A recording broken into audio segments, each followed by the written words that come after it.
Okay, so we will use the same examples as we solved for the BVP using shooting method, but right now we will use finite difference method.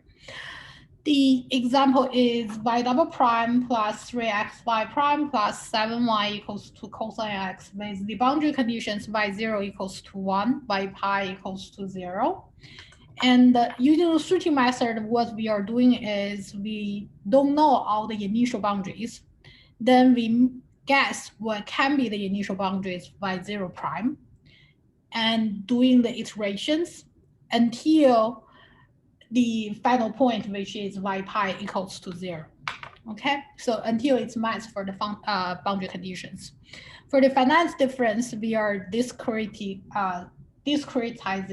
the independent variable x into a fine grid, for example, xi, where xi plus 1 will be equals to xi plus h, and this h is the uniform step size.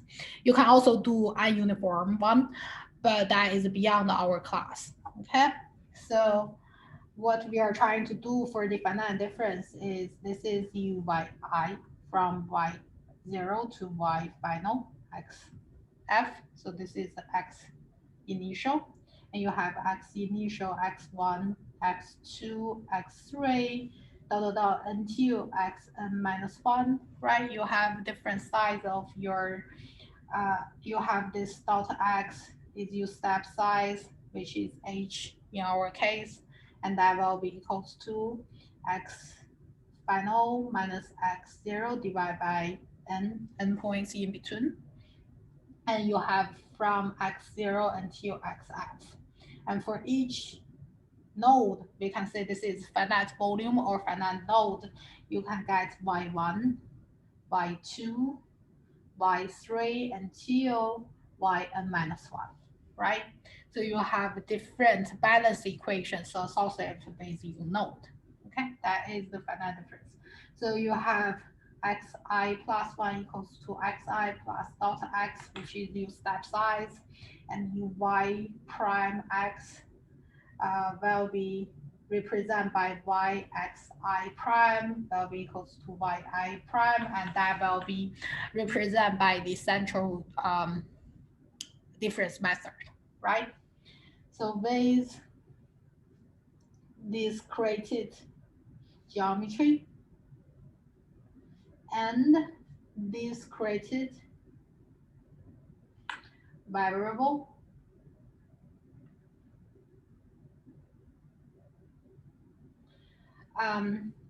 to replace the derivative at this created point with finite approximation, with finite approximation, and that is based on the Taylor expansion, right? Taylor expansion. And with different finite approximation, it can be central finite difference approximation, it can be backward ruler or forward ruler. You can have different accuracy, right? And via analysis, that the central difference is more accurate as compared to the backward ruler or forward ruler. So here we will use the central difference. Okay, so use central finite difference approximation. We know that yi double prime will be yi minus 1 minus 2yi plus yi plus 1 divided by h squared. We also know yi prime equals to yi plus 1 minus yi minus 1 divided by 2h. So we will use different points to represent our derivative. That is the finite difference, the central symbol of finite difference. Okay, and for these examples, what we have, example, which is y double prime plus 3xy prime plus 7y equals 2 cosine 2x.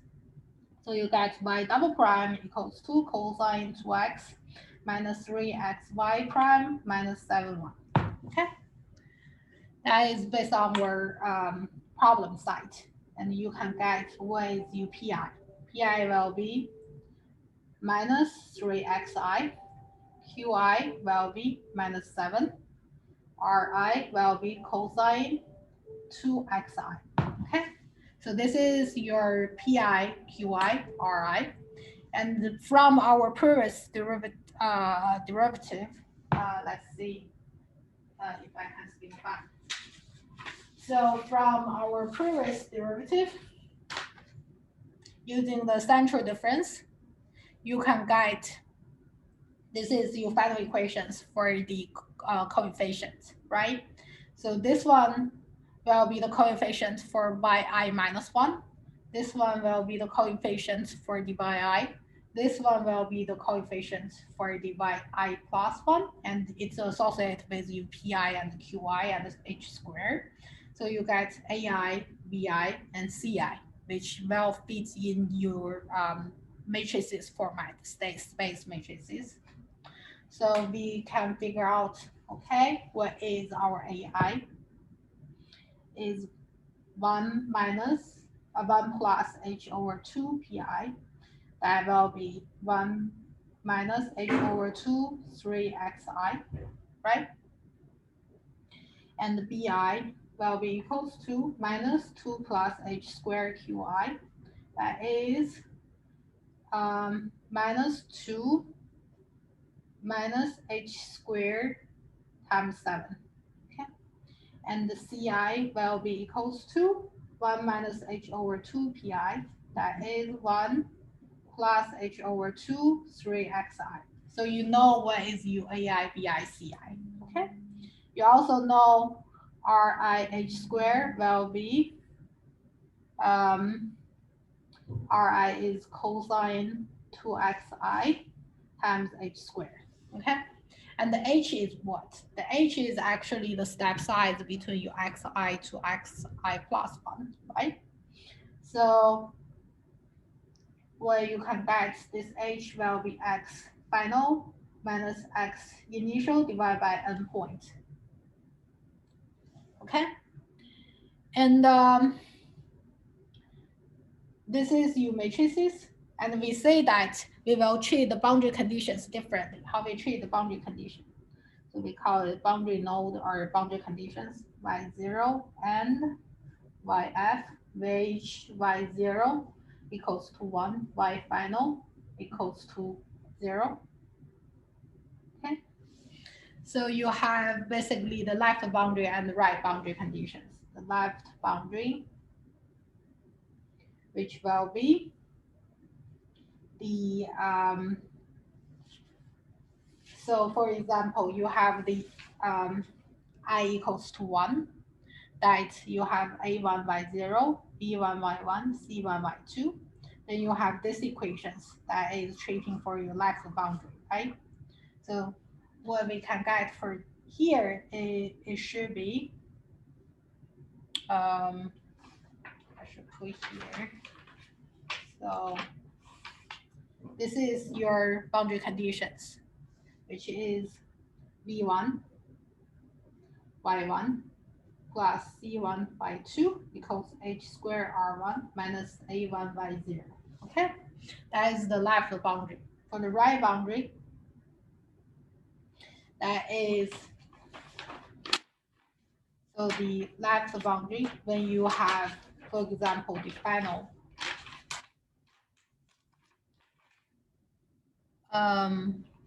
which is here, an minus 1 yn minus 2 plus bn minus 1 yn minus 1 equals to this final. So this is the right boundary, an minus 1 yn minus 2 plus bn minus 1 yn minus 1 equals to h squared rn minus 1 minus cn minus 1 yn. Okay, so that is the left boundary and the right boundary.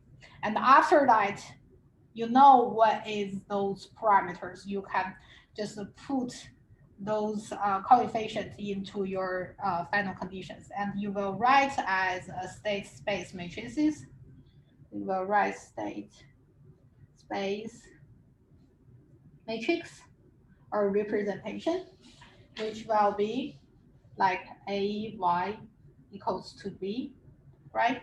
And that is what we write before. It's from y1, y2 until yn minus 1. And that is the right hand side, which is b1, c1, 0, 0, a2, b2, c2, 0. And that will be an minus 1, bn minus 1, with our left boundary will be h squared r1 minus a1 y0, and then will be h squared r2, h squared r3, until the final right boundary will be between h squared rn minus 1 minus cn minus 1 yn. Okay, so that is the state space matrices. And you know what is the right hand side B, you know the coefficients, then you will know what is the Y part. Okay, so that is how we solve a second order ODE with finite difference method.